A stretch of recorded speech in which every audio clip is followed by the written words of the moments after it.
guys, my name is Trinity, and if you're here, you must be here to talk about books because that's why I'm here, to talk about books.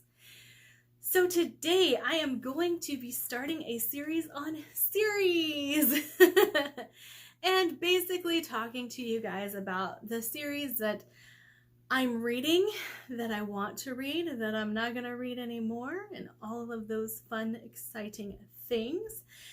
And so to start us off, I'm going to be talking about a series that I need to finish in 2021. So in this video, I will be talking about series that are already complete, but I have not yet completed.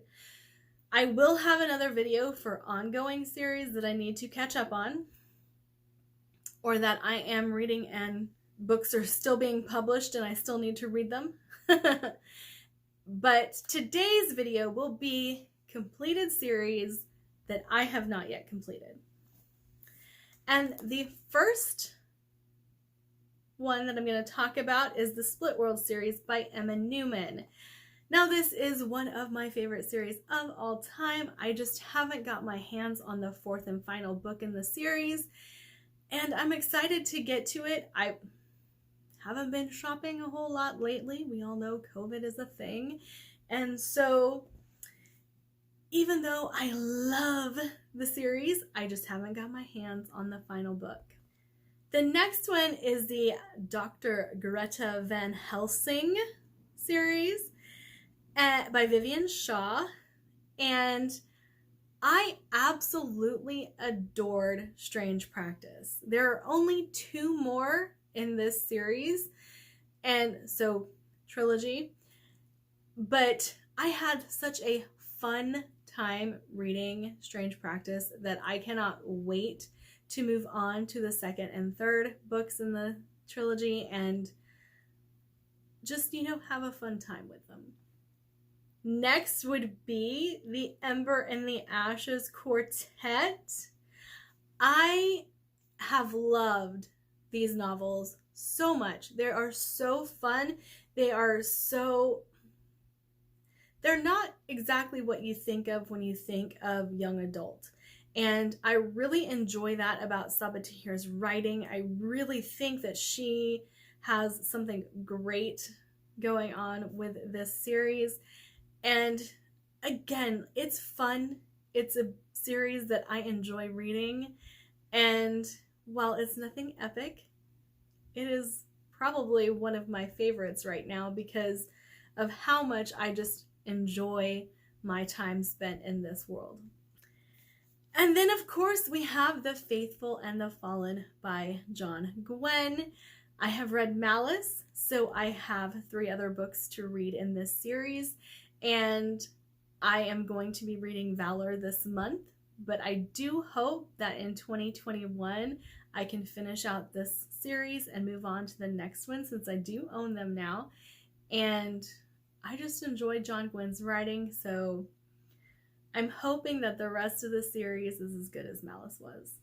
So there's a couple on this list that I have read the first one and then need to continue with the rest of either the trilogy or the series, but I'm gonna have to go back and read the first one. And this is one of them, the Farseer trilogy by Robin Hobb. I did read Assassin's Apprentice and then never continued with the series. I really liked Robin Hobb's writing, but for some reason I never went back to it, but I have a feeling I know why. Cozy just isn't my thing.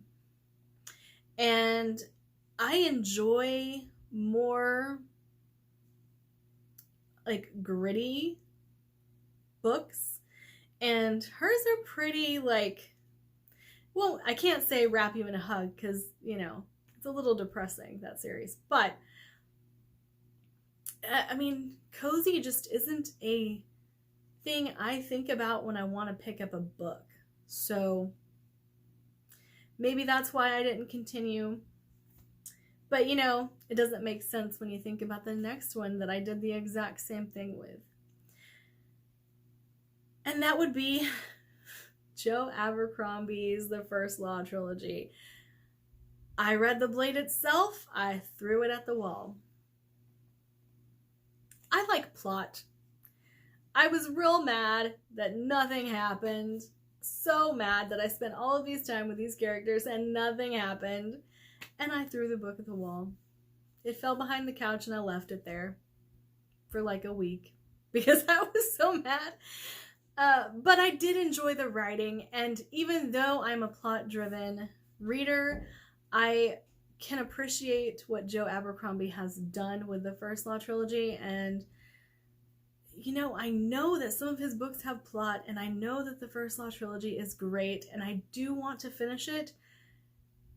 And I'm gonna have to torture myself and read The Blade itself again. I think I can handle it. I think I'll be okay. But at least now I know it goes nowhere, and I can prepare myself for that. And then, of course, we have the Lightbringer series. I need to read the final book in the series. I did read the 4th book this year. I didn't enjoy it, but I can appreciate what was done, and I really want to get that final book read so I can say for sure or not that Lightbringer is my second favorite series of all time. Okay, now we get to the Red Rising saga. And no, I'm not talking about the trilogy. I am talking about my journey with this book. So, I read Red Rising. I hated it because it followed this dystopian formula that I figured out and then couldn't like the book anymore and DNF'd it.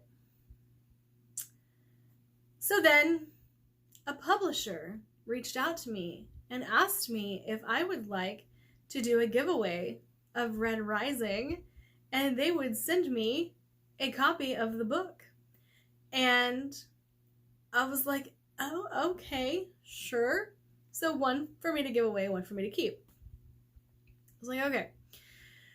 So I ended up doing the giveaway and kept Red Rising. And then I read it again, thinking, oh, you know, it's been a while since I read a dystopian novel. Might as well see if I like this one. And it was okay. It was okay. I gave it like a 3-star. It still wasn't my favorite, but I think I still had that bad taste in my mouth from the first time and figuring out the formula and all of that stuff. But then I took it to the buy-sell trade and ended up giving away that copy. Then my birthday rolled around, and someone who didn't know about the whole Red Rising saga bought it for me for my birthday. And not only did they buy me Red Rising, they bought me the whole trilogy. So now I own the whole trilogy. It has sat in my closet for years because I refuse to read it. But because it is such a well-loved series, I want to go ahead and give it another go. And I know that the books get better, so I am hoping that most of that has left my brain. And I know that the story has left my brain because I've forcefully made it leave my brain. And I'm going to pick it up and read it again this year. But this time I'm going to read it and then continue. Like, we're not just stopping because I'm not reading Red Rising for a 4th time. Next on my list is the Other series, which is another of my favorite series of all time. I need to get to at least the 5th book. So there are more than 5 books in this series, but I'm calling it quits on number 5. Not that I'm going to stop reading them, but I'm going to call the series finished at book 5 because that is when Meg Corbin's story ends, and then there is a spin-off of the series with new characters continuing on in book 6, 7, and so on. So I think there's either 1 or 2 more that I need to read in the Other series with Meg. And then there are 2 published outside of Meg's story that I need to read. And for the final book series on this list, Nevernight by Jay Kristoff. I read the first one and I never moved on to the other two. I don't know why. I love Nevernight. I'm not like a uber fan of Jay Kristoff, but I really did like the writing style that he chose to use. I liked his writing style, and it was different. It was odd. I don't mind odd. You guys have watched my videos enough to know that odd is not something that turns me off. It's actually something that I like. I like finding books that are a little off the beaten path. I like finding books that not everybody is reading. And so, yeah. Those are 10 series that I need to finish in 2021. I hope you guys enjoyed my video, and thanks for watching. Like, subscribe, do all the fun things. Bye!